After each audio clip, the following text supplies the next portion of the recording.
पूरी बात अभी समझ नहीं पा रहा हूँ। देखिए, आप ये बताइए कि इस बार 2024 में आपका स्टैंड क्या है और आप यहीं खड़े हो जाइए, बताइए। 2024 में हमारा स्टैंड है कि युवाओं को रोजगार देना, किसानों की बढ़ती प्रधानमंत्री कौन बनेगा? प्रधानमंत्री लोकतंत्र में जब हमारे एमपी जीत के आएंगे बहुमत से वो तय करेंगे। चेहरा बताइए, चेहरा बताइए। प्रधानमंत्री के चेहरे पे हम लड़ रहे हैं, राहुल जी हमारे लोग आम जनता में ये है, लेकिन आखिरी फैसला हमारी जब एमपी चुन के आएंगे वो फैसला करेंगे कि कौन प्रधानमंत्री बनेगा जो देश के संविधान के अनुरूप है। देखिए, अभी तक आप लोग ये नहीं तय कर पाए हैं प्रधानमंत्री कौन बनेगा, और दूसरी तरफ दूसरी तरफ की पार्टी के प्रधानमंत्री का चेहरा तय है, जिसके चेहरे पे चुनाव लड़ा जा रहा है, और आप लोग अभी तक तय नहीं कर पाए हैं। क्या आप बताइए, कन्नौज में समस्याएं हैं कि सब सही चल रहा है? समस्याएं बहुत सी हैं कन्नौज में। जैसे है बेरोजगारी है। उन्होंने कहा कि वो बहुत काम कर रहे हैं।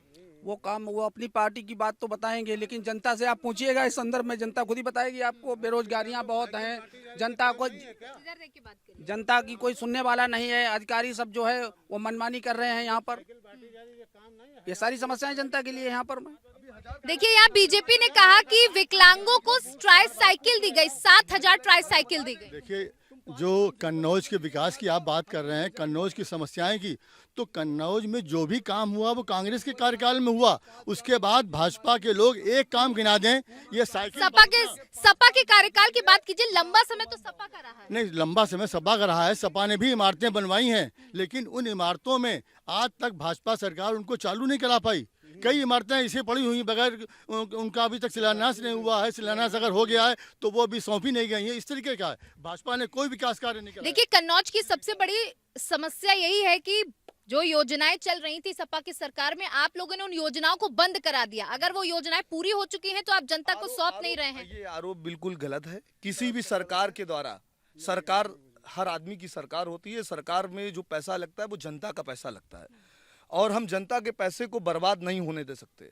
हो सकता है कि जो प्रोजेक्ट कन्नौज में नहीं लगने चाहिए थे वो अखिलेश यादव जी ने अपने ठेकेदारों को, अपने रिश्तेदारों को काम देने के लिए जो पैसा लग चुका है तो आप उस पैसे को, उस योजना को हम चालू करा रहे हैं। अब देखिए, मेडिकल कॉलेज की बात कर लेते हैं। एक मेडिकल कॉलेज एक बड़ा प्रोजेक्ट था, जहां सपा सरकार रही, बसपा के बाद फिर सपा आई, लेकिन आज तक कैंसर इंस्टीट्यूट को चालू नहीं कराया गया।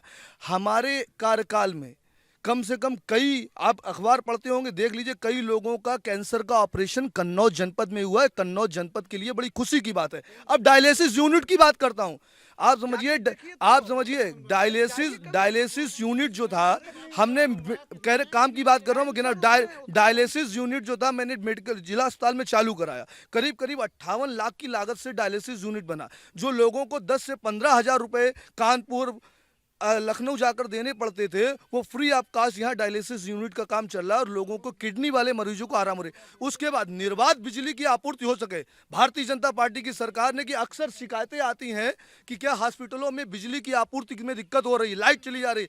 हमने 5 करोड़ की लागत से एक बिजली उपखंड का निर्माण कराया, जिसमें 2.5 से केवीए के 2 ट्रांसफर रखा के निर्बाध बिजली आपूर्ति का